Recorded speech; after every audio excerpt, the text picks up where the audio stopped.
Hi, and welcome back to our second segment of the show, the Dave Emmons Show. And I have Dr. James Yoghadi Weldon on the show, and he's been with me before. He's kind of like more of a co-host instead of a guest. I can call him that. We're syndicating through WODY Radio, and that's Odyssey Radio in Maryland, and it's Odyssey Radio.live. And it's this live.com, I'm sorry, but live.com. And you can hear the audio portion of that. We'll be putting out the video portion on other social media like LinkedIn, Facebook, YouTube, and Rumble is the sites that I usually go to. The other one don't allow you to go too much, like this Truth Society.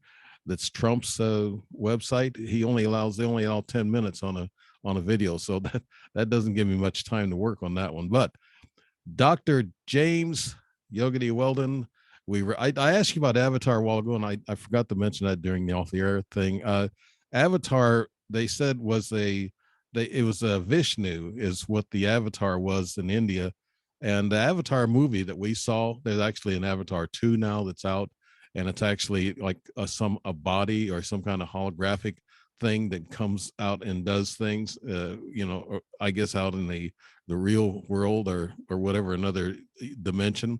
And people have been talking to me about this dimensional abduction where they take your spirit, your energy, and that's happened to me because my body has went frozen. Matter of fact, it's coming up due time in this next following week that I might get another visit. I mean, people might think this guy's crazy, but no, really, your body goes cold, your energy, your soul, and your consciousness goes to another dimension like an avatar and like a hologram. And that's how they look at you and read your mind and your consciousness and all of this stuff. But you have any last notes on Avatar on that issue, Dr. Weldon? Well, the words mean what you think they mean. So you could say that there definitely are high beings who have achieved a united, free state, infinite state, who are living an immortal existence, who decide to come back and do work in the world. Just like, we're going to be ejected out of this body. I'm in my 70s and I've got a few years left. Might be 30 years, might be 20 years, who knows? Something could happen tomorrow. But when we leave, we go to the next subtle plane, and this death thing is not a big deal. It's another reason why you really need to learn to practice this meditation, which takes you down that pathway. We teach these things, and these organizations I'm associated with make those available. They can be done online anywhere in the world. And my site, greatworldwisdom.com, is a place that you can check that stuff out if you're curious and see more of my videos. My entire life is an open book.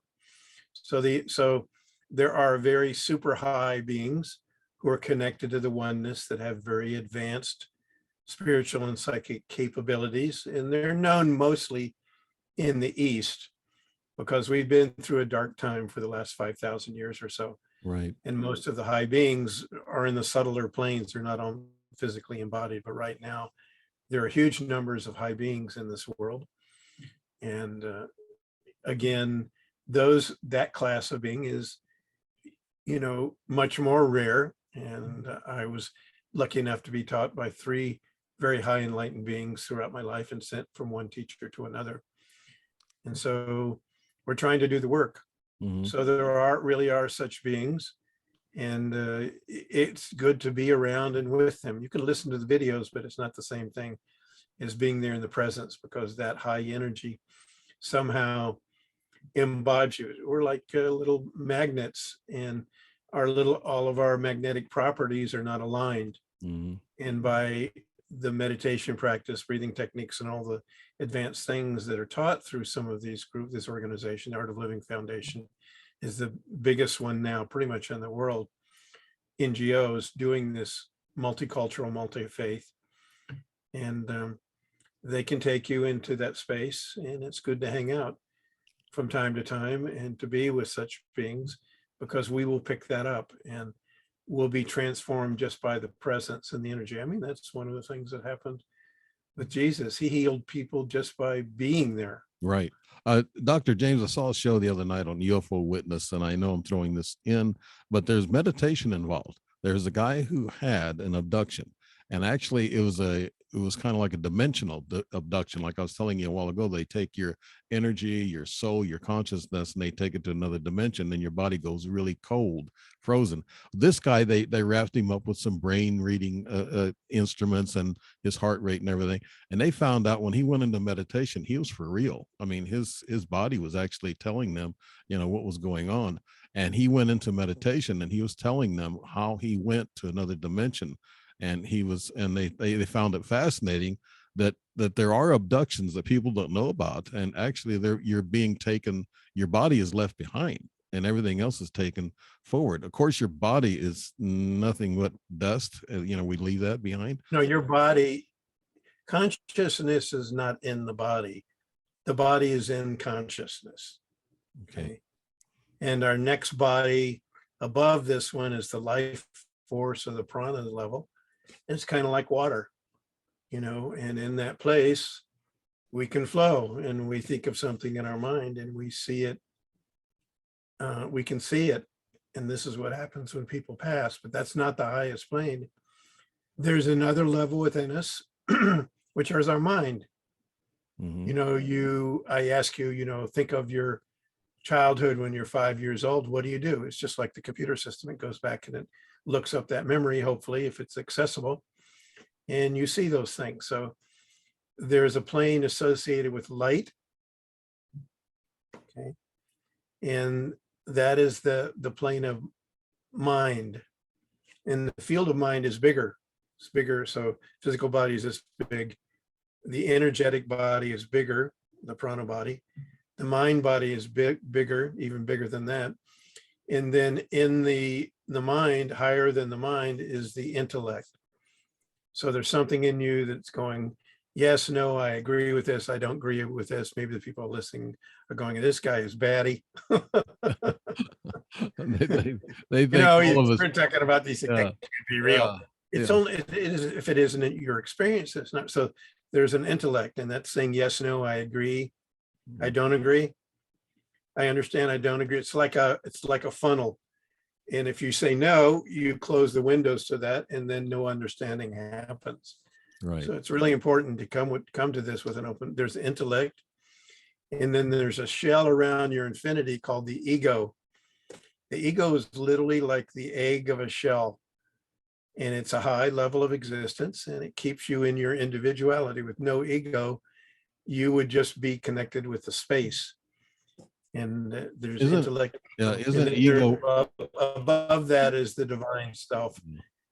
Many levels to that too. So ego is one of the 7 sins. It's like anger and all this other stuff. And is that bad, the ego? Is it bad to have a shell around a chicken egg?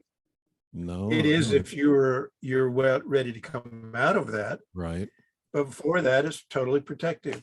So that's in a certain sense connected with our individual sense of who and what we are. You think you're a human being, you think that we're having this conversation, and that you're an individual life, I'm an individual life, you're living in this little box of your body, all your life thoughts are going on somehow in your head, you're seeing through the eyes, but the senses are beyond that. There are senses beyond the physical body.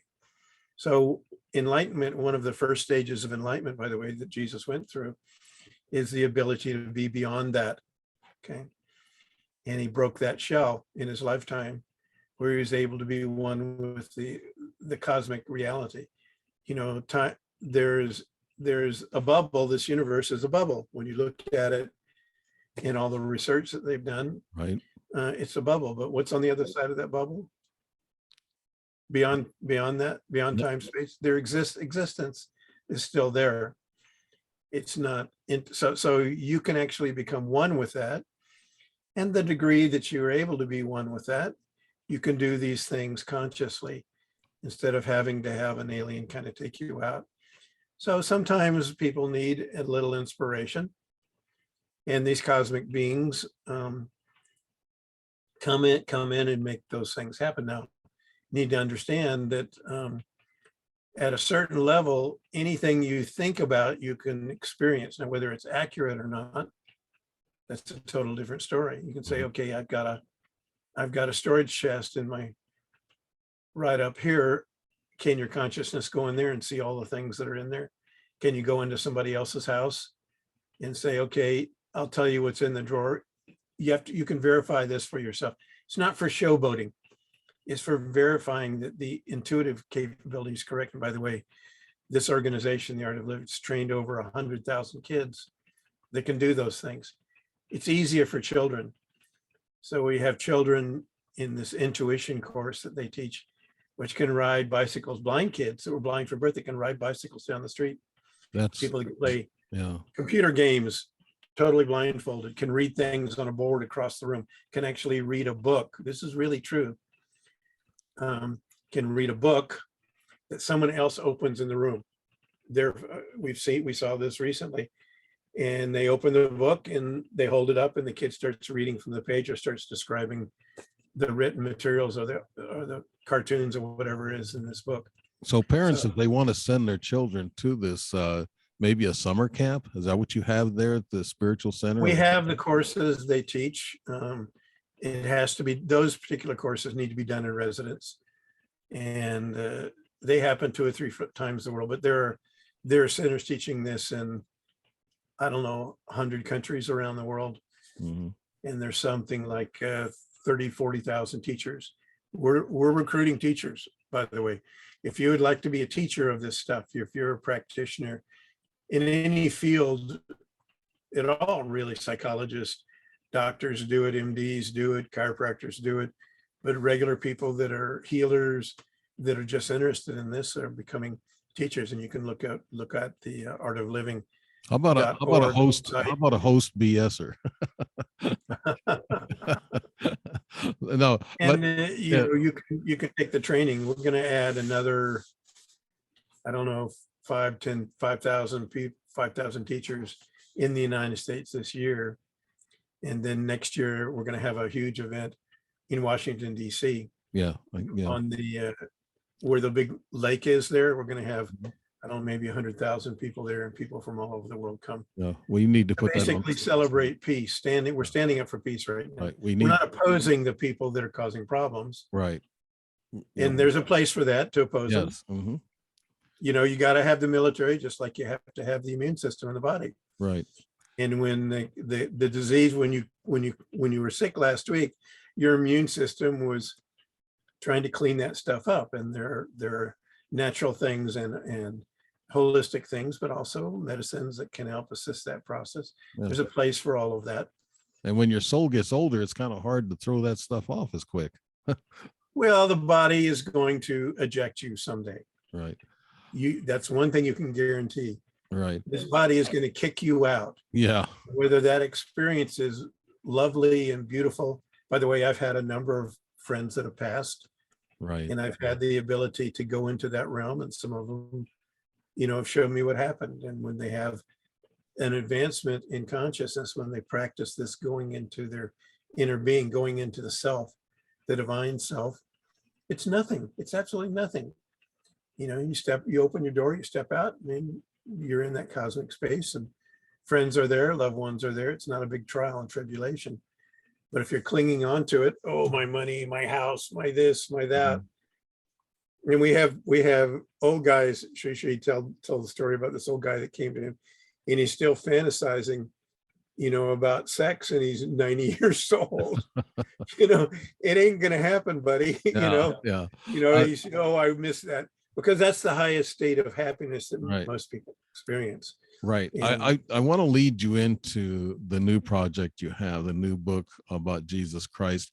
There's a lot of naysayers right now, because they said, how come we haven't seen any miracles or anybody that comes forward and professes to be the second Jesus Christ or another prophet? They said, what, we don't see those miracles, so we don't believe in them. What's with that? So if you measure the attainment in spirituality by being able to heal people, that's not a good measurement. You know, the churches are totally divided. They would never accept a person who came in and said, dun, da, da, da, I'm the guy. They would never accept them. There isn't there's no possibility that they can't accept each other, and Right. and it's splintered in so many thousands of different ways. So I can actually tell you quite honestly here today, the person that was the incarnation of Jesus is in the world now and has actually been in the world quite some time. And by the way, it wasn't the last time that he came back. He's been in the world a number of times in the last 2,000 years. And they don't come in claiming things. I mean, Sri Sri, many of the people think that he's an incarnation of one of these great cosmic beings. And I've seen him do unbelievable things to thousands of people around the world, all kinds of healings. But, you know, you just let the events speak for themselves. My story in the book that I wrote, on Jesus, the story behind the greatest story ever told, it's actually, second title is, I think it's going to be Memories from the Life of Jesus, because that's how I experienced it. And, you know, I had my own church when I was 13 years old, kids' church. We didn't study the Bible, but we prayed. Boy, did we pray. And we would cry out to God, and we would ask for deliverance, and we would cry out that he's left us alone and we're abandoned. You know, it was after my father passed, by the way, when I was young, and I saw him, I experienced him after he passed. So I wanted answers. And so there's a whole backstory of his life that the world doesn't know. You think that everything that happened in his life happened in those 2.5 years that's really recorded as the core in the Bible. It's not. He had a whole life before, and he had a whole life afterwards. And we know for sure that he was crucified. You can say that he did die, go up to heaven. He was with the Father, but he came back out, and there was a christening where that force, that divine force, came into his life in a very strong way. He became christened. So Jesus and Jesus, the christened one, were different. One was much more expanded and had this cosmic unity that happened with him. So their force went on about its job. And then Jesus couldn't stay around. I mean, we know that he came back out. We know that he survived. The Bible talks about that. And so where did he go? Did he just go poof, you know, and just turn into smoke? Live. And he went back actually and spent the rest of his life, actually a Jewish community in so Was in that in my northern? case, That was in northern India, right? he was in the Kashmir region, Yeah. and we know that Thomas came back to India. He um, he went down south at the same school that Jesus was trained as when he was a child. He went to that area, and Bartholomew was there. All of this is actually well documented, and there's a lot of records of, you know, that Jewish community. And in my case, just like looking on the internet in the super high conscious state that I talked about earlier, Turiya, my teacher gave me the basic outline of what happened in his life, that he went to India and trained. 3 wise men told him to go to India to be trained. And he left when he was 13, and he spent the next 30 or so years in India. Then he came back to his home. There were some events. He was crucified. He did survive. And he went back to India and spent the rest of his life in India, and actually lived into his 80s. By the way, that name Jesus occurred only a few hundred years ago. The J part, Isa, and in some of the Islamic writings are there. Some of the Indian writings talked about there. And there's actually a town with white Kashmiris that have Jewish blood. And there's a place supposedly that he was buried. There's a BBC documentary on that, both by the country and by BBC. So there's more to his life than people suspect. He came in to do a job, right? So we came together to do this of time, but the hour is just going to go by like that. He came in to bring grace and to take on the weight of the heavy karma. Main things that such beings do is they take it on, they accept, so that we don't have to go through stuff. So the rule of nature, as quantum mechanics and physics, for every action there's an equal. Right. And so if we're really ancient and we've been around a lot of times, we made a lot of mistakes. So how do we get over all of that? Does that mean that every time or maybe we shot somebody or killed somebody, stabbed them or whatever, which we really have probably all done at certain times in the ancient past, do we got to live through those terrible nightmares? We don't. So that's the principle of grace. Now, Jesus was a being who was a manifestation of the principle of grace of nature. So nature has a grace principle. In the East, they call that beings that are living that gurus or sadgurus, or avatars, and the angels take part of that role as well. And the grace principle basically says, okay, there's a game going on here, and there's a real adventure story going on here. That's why my first book I wrote called The Secret Journey to the Enlightened Mind. And because we were all on that secret journey to living this state. And of course, the great majority of the people, 90%, 95% have no idea that that's what's going on. And I said it in the beginning of that book, that's really the only thing happening in this life, because in a real sense. Yeah, Dr. James, sometimes you're cutting in and out. I have to apologize to the viewers out there, but there's sometimes cutting in and out. We have to remind them that you're up in these mountains, and sometimes your connection sometimes gets cut, just like on your phone, and it's a hard time. But I wanted to ask you about Jesus, Dr. Weldon. Did he keep performing miracles and healings all the way up to his 80s? Yes, he did. And there's stories of that actually in India. And there's stories of people that came from what is now Israel and traveled to that part of the world. There's a whole area up in Kashmir with a lot of the towns have some Jewish names. They're sending, even to this day, they're called the White Kashmiris mostly. And there's towns with Jewish names. There's that language up there has Jewish Hebrew words all mixed in. And there's evidence to that if people are willing to see that. And there's a place, and there's a burial crypt where he passed.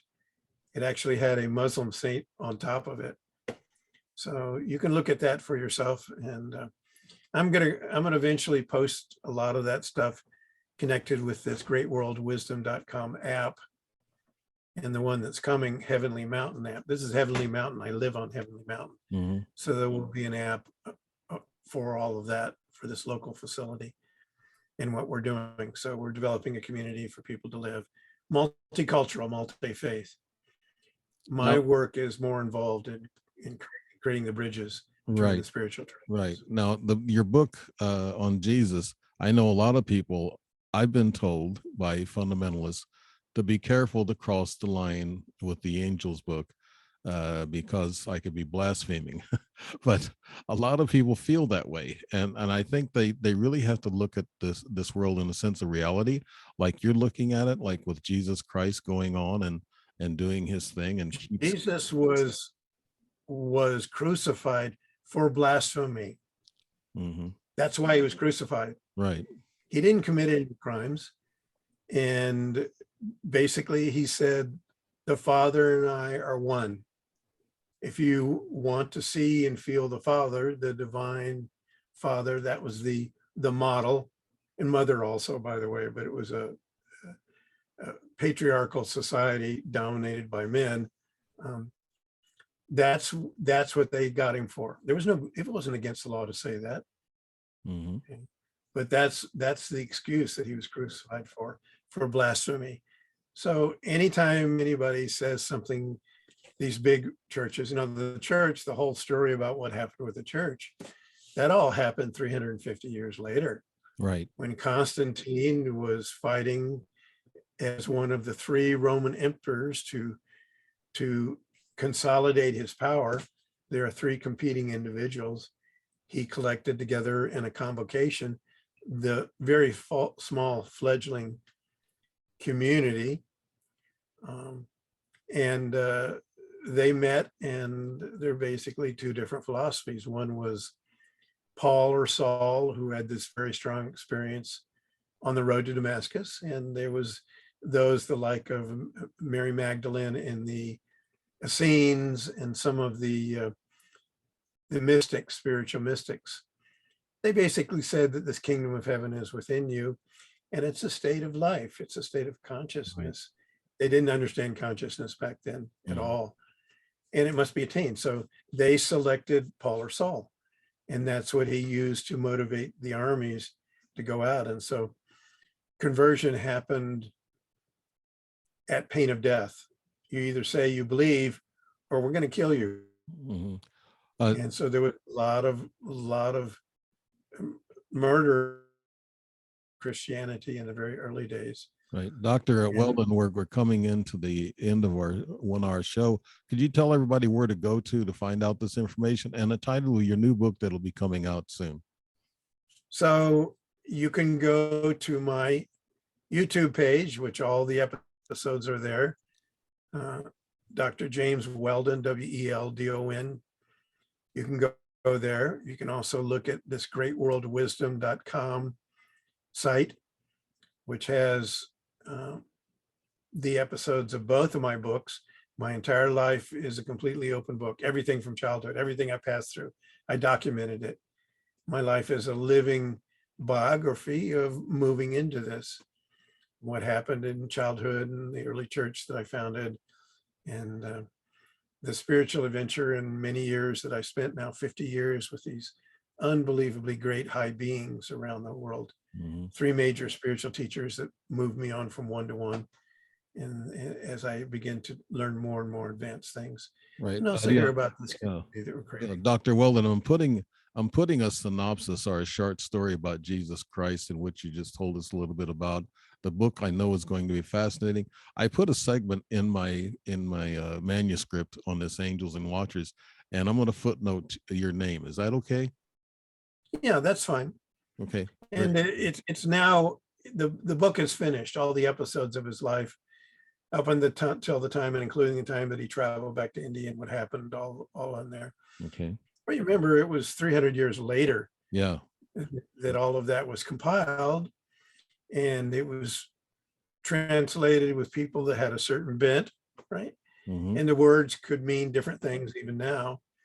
And he didn't come into the world really to create a church like this. He came in to provide some love and relief and grace. All right. We're at the end of our show, and my guest and actually co-host, Dr. James Yoghadi Weldon, and this is the Dave Emmons Show, and we're syndicated through the WODY radio, and that's odyssey.radiolive.com, and you can hear the audio portion on that, and we will put this out on the social media platforms in video.